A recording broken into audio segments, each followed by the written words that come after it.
मैदान में तो इतने लाखों लाख 10 लाख से ज्यादा लोग आ गए, लेकिन सड़कों पर पटना के कई लोग अभी बाहर फंसे हुए हैं।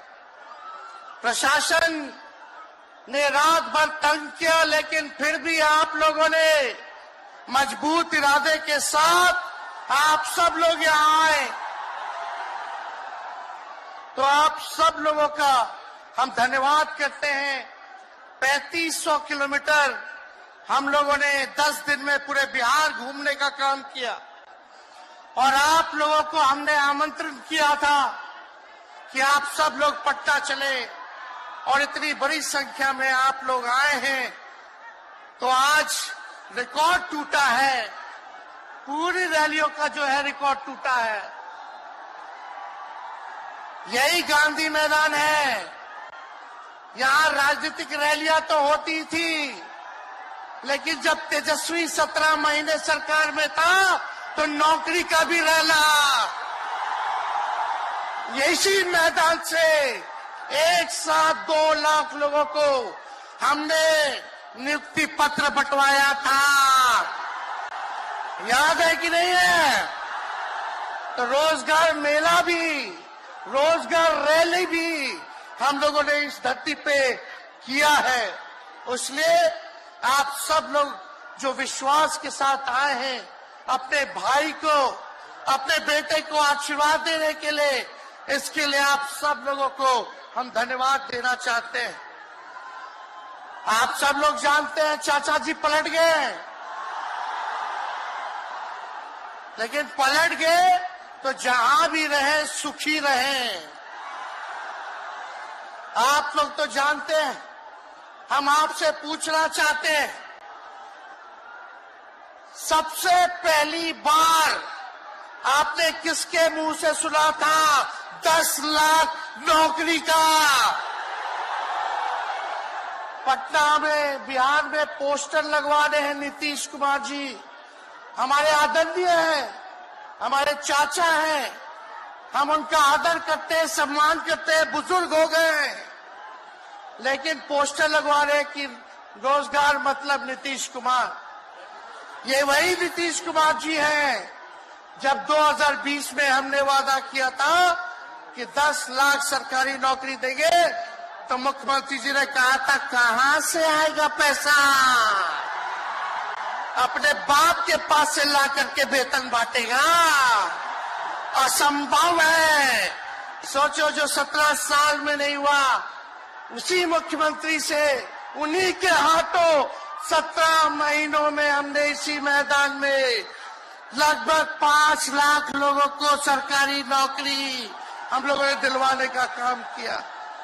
महागठबंधन के साथियों को भी धन्यवाद देते कि विपरीत स्थिति में भी तो लोगों ने हमारा साथ दिया, लेफ्ट की पार्टियां, कांग्रेस पार्टियों ने। लेकिन 17 महीने में हम लोगों ने कितना काम किया।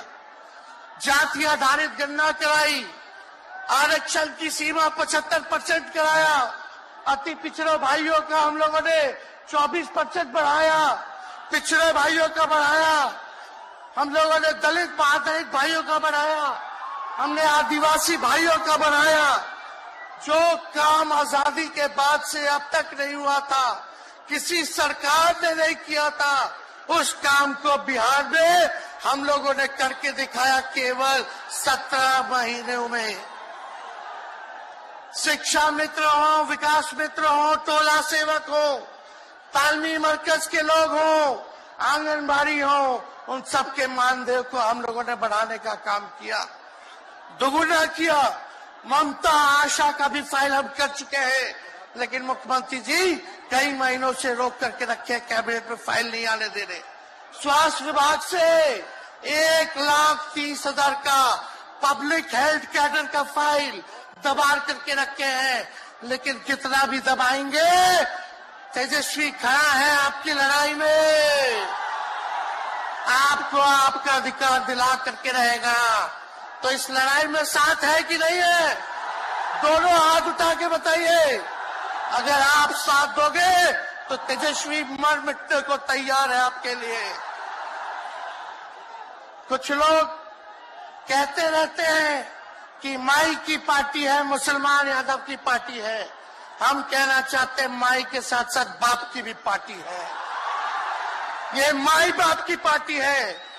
बी से बहुजन, ए से अगड़ा, दूसरे ए से आधी आबादी महिला और पी से पुअर यानी बाप, यानी माई बाप ए टू जेड की पार्टी है ये।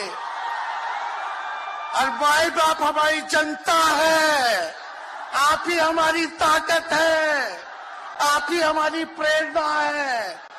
आप सब लोगों का आशीर्वाद हमेशा आप लोगों का मिलता रहा है। उसी ताकत के बदौलत आगे की लड़ाई हम लोग लड़ रहे हैं। तो आप लोगों का साथ है ना? विश्वास दिलाते हैं आप लोग।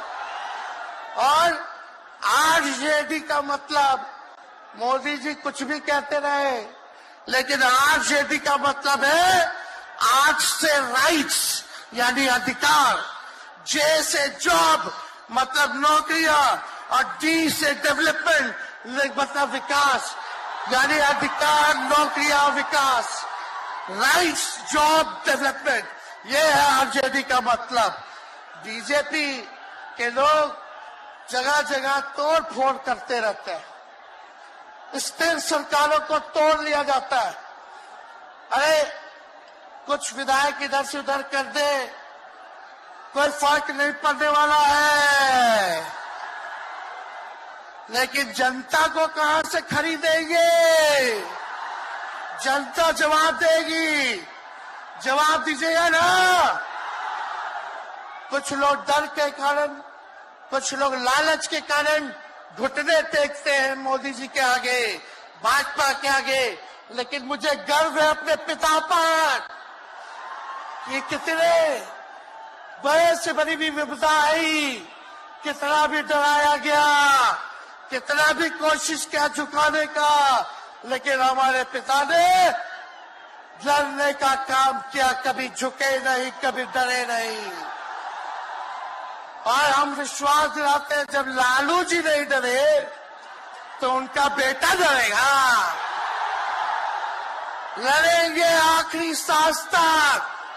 ये विचारधारा की लड़ाई है और आप सब लोगों को साथ आना होगा। सभी समाजवादी भाइयों को साथ आना होगा। कभी राहुल जी को ईडी का समन, अभी देखिए उत्तर प्रदेश में गठबंधन हुआ, हमारे बड़े भाई को तुरंत सीबीआई के लोग आ गए, अखिलेश जी को समन भेज दिया। हमारे तो पूरे परिवार को समन भेजा ही, लेकिन हम लोग डरने वाले लोग नहीं हैं। ये बीजेपी के आईटी सेल वाले लोग से हम लोग डरेंगे? हम लोग डरेंगे नहीं, ना झुकेंगे। जनता की लड़ाई में जनता के साथ खड़े रहेंगे। आप सब लोग वॉशिंग मशीन तो सुनते थे, वॉशिंग मशीन, कितना बड़ा से बड़ा भी भ्रष्टाचारी जो होगा वो बीजेपी में जाता है तो उसका धुलाई हो जाता है, साफ हो जाता है। लेकिन बीजेपी वॉशिंग मशीन के साथ साथ डस्टबिन वाली पार्टी हो गई है, कूड़ादान हो गया है। सब पार्टी का कूड़ा जाकर के बीजेपी में चला जा रहा है। इसलिए ये वॉशिंग मशीन के साथ साथ डस्टबिन वाली पार्टी है। यहाँ आप जानते हैं बीजेपी के लोगों ने दो उप मुख्यमंत्री बनाया। एगो फाउल माउथ है, अनाप शराब बोलता है, और दूसरा जो है लाउड माउथ है, बड़बोला है। लेकिन आप सब लोगों को बोलेंगे कि ये जो उप मुख्यमंत्री जिनको बनाया है, जो बड़बोले हैं, 14 साल से चुनाव नहीं लड़े हैं, चुनाव नहीं लड़े, और लड़े हैं और जीते हैं तो आरजेडी से लड़े हैं और जीते हैं आखिरी बार भी। अरे हमारे चाचा तो पलटी मारते ही है, लेकिन सम्राट चौधरी भी काम नहीं है, 5 पार्टी बदल चुके हैं और आज तक चुनाव नहीं लड़े। तो ज्यादा हम लोग क्या कहें?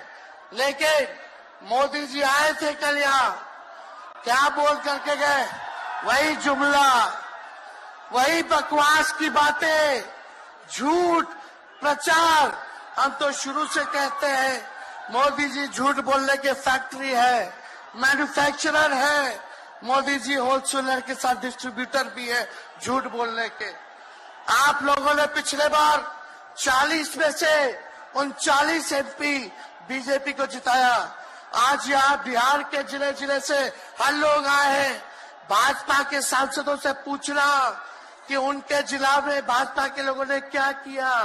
बताओ, मोदी जी ने कोई कारखाना दिया, कोई नौकरियां दी, पलायन रोका, गरीबी मिटाई, क्या महंगाई कम की?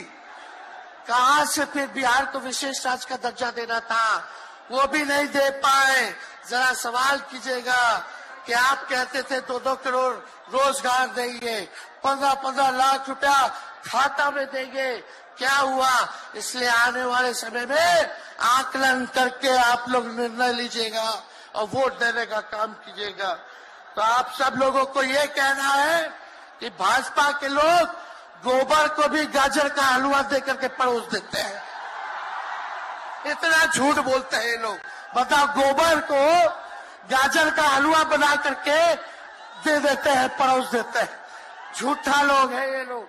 इसलिए कल आए थे प्रधानमंत्री जी, बोल रहे थे हमारे पिता के बारे में। हमको इनडायरेक्ट बोले कि अपने पिता का नाम क्यों नहीं लेता है, अपने पिता का काम क्यों नहीं गिनाता है। मोदी जी, थोड़ा कान खोल के सुनिए। आज इसी बिहार की धरती से हम बोल रहे हैं। कल आपने बोला, आज उसका जवाब देने हम आए हैं। चश्मा साफ कर लीजिए, खोल के ये नजारा देखो, जन सैलाब है। मोदी जी, जरा बताइए, 90,000 करोड़ का मुनाफा यूपीए 1 में हुआ था। लालू जी ने ऐतिहासिक काम किया, आज तक रेलवे को मुनाफा नहीं हुआ था। लालू जी ने 90,000 करोड़ का मुनाफा भारतीय रेल को दिया था। थोड़ा आप बता दें, आपने 10 साल में कितना मुनाफा दिया? जनता को दिया, रेलवे को दिया या पूंजीपति को दिया? किसको दिया? रेलवे का निजीकरण कर दिया। अब बात करते हैं कि लालू जी ने क्या किया। जितना कूली भाई था सबको नौकरी देने का काम किया, परमानेंट करने का काम किया। आपने कितना कूली भाई को क्या किया, जरा वो बता के लिखिए। ये तो लालू जी ने कुल्लड़ चलवाए, कुल्लड़ रेलवे में, ताकि कुम्हार भाई सबको रोजगार मिले। ये काम किया लालू जी ने। आपने क्या किया? बिहार में चक्का कारखाना से लेके कई रेलवे का 3-4 फैक्ट्री दिया। आपके रहते हुए 10 साल आपने क्या किया? अरे लालू जी मुख्यमंत्री थे जो देश में कभी नहीं हुआ। मानसिक गुलामी से मुक्ति लालू जी ने दिलाया। बिहार में सामाजिक न्याय करके दिखाया, गरीबों को आवाज दिया। आज कोई भी गरीब 90 के बाद अपना अधिकार के लिए लड़ना जानता है, अति पिछड़ा लड़ना जानता है, दलित लड़ना जानता है, आदिवासी लड़ना जानता है, अल्पसंख्यक भाई लड़ना जानते हैं। अब कोई चप्पल उतरवा देगा, अब कोई कुआं का पानी नहीं पीने देगा। अरे अब कुआं का पानी नहीं, 10-10 को कुआं बना लेगा और जरूरत पड़े तो उन्हीं लोगों को पानी पिला देगा। क्या बात करते हैं ये लोग। इसलिए भाजपा के लोग केवल बकवास बोलते हैं, झूठ बोलते हैं, बोलते परिवारवादी लोग हैं, परिवारवादी लोग हैं। अरे पीछे सम्राट चौधरी बैठे हुए हैं, रामविलास पासवान जी के भाई बैठे हुए हैं, पारस जी, कई नेता बीजेपी में परिवारवाद के लोग हैं, तो वहां इनको परिवारवाद नजर नहीं आता है। मांझी जी का बेटा को मंत्री बना दिए, वो परिवारवाद नहीं है। तो इसलिए ज्यादा कुछ इन लोगों पे हम नहीं कहेंगे। लेकिन माननीय नीतीश कुमार जी, यू टर्न जो लिए हैं, समझिए कि अब हमको लगता है कि राज्य सरकार को इंश्योरेंस और बीमा करा लेना चाहिए। अब मोदी जी कल कह रहे थे मोदी की बड़ी मजबूत गारंटी है, मोदी की गारंटी, मोदी की गारंटी। अरे मोदी जी जरा हमारे चाचा का गारंटी लेके दिखाओ। क्या हमारे चाचा का गारंटी ले सकता है कोई? अरे बताओ, कोई ले सकता है क्या? कहा जब चाचा बोल रहे थे कि अब हम नहीं जाएंगे कहीं, अब हम यहीं रहेंगे आजीवन, तो मोदी जी हंसने लग गए। क्यों हंस रहे थे भाई? मोदी जी क्यों हंस रहे थे? और हमारे चाचा को बार बार ये क्यों बोलना पड़ता है कि हम जो है अब कहीं नहीं जाएंगे, मर जाएंगे, मिट जाएंगे, मिट्टी में मिल जाएंगे, लेकिन अब हम कहीं नहीं जाएंगे। एक वो गाना सुने हैं आप लोग, ऋतिक रोशन का फिल्म का गाना है, इधर चला मैं उधर चला, इधर चला मैं उधर चला, जाने कहा मैं किधर चला, अरे अरे फिसल गया। अरे चाचा जी, चलिए आप बुजुर्ग हैं, आपको यहीं से हाथ जोड़ करके प्रणाम। लेकिन एक बात तय है, जदयू 2024 में खत्म हो जाएगी, ये मेरा कहना है। बताओ सच्ची बात है कि नहीं? जदयू का कोई भविष्य है क्या?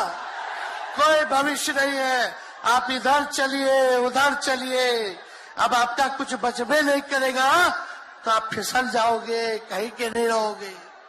तो इसलिए आप सब लोगों को ये कहना है, एक तरफ इन लोगों का गठबंधन जो है, एक तरफ फिरका प्रस्त है और उनके साथ मौका प्रस्त है लोग हैं। एक तरफ फिरका प्रस्त, एक तरफ जो है मौका प्रस्त लोग हैं। इसलिए आप सब लोगों को ज्यादा कुछ हम नहीं कहेंगे, लेकिन आप तेजस्वी से प्यार करते हैं, हाथ उठा के बोलो तेजस्वी से प्यार करते हो। मेरी एक बात मानोगे? हाथ उठा के मेरा एक काम कीजिएगा कि आप सब लोग गरीबों को जोड़ने का काम कीजिए, दलित भाइयों को सम्मान दीजिए, उनके दुख सुख में अति पिछड़ों का, आदिवासी भाइयों का, अल्पसंख्यक भाइयों का भागीदार बनोगे? बताओ, हाथ उठा के बताओ, बनोगे ना? तो हम ज्यादा कुछ नहीं कहेंगे। अब आप लोगों को ही काम करना पड़ेगा, काम कीजिएगा ना, हम भी साथ रहेंगे, साथ साथ मिलकर काम करेंगे।